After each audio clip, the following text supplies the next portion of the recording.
Hi, Joel with Performance Roofing and Siding, and here's Lewis. What is your role here? Captain with Arbor Township. Woo-wee! Lewis, what was your experience with us? Called a couple other contractors with different roof type of material and stuff. When we found the product that you provided, there was no challenge to what anybody else could offer. And just in a conversation and talking about roofing colors and maybe a 12 on the roof, and before I know it, received a phone call and said, hey, we'll make this red and we'll put a number 12 on the roof for you. And it was fantastic. The guys that were out here did a good job.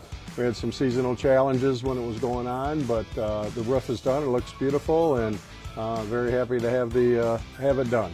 I actually love this job because it's hard to be passionate about roofing, but I'm one of the most passionate people ever about roofing.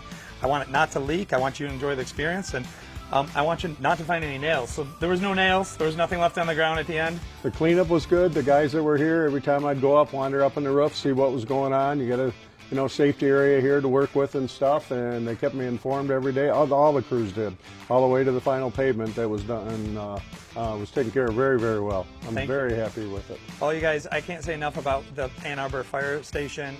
The job we did was fantastic, and working with them is unbelievable. I know all of Ann Arbor's in good hands working with them. On this job, we just purchased Duro-Last membrane, a 50 mil, and it actually matches the same red as these fire trucks. Here's to Ann Arbor Fire Station for hiring, performance roofing and siding.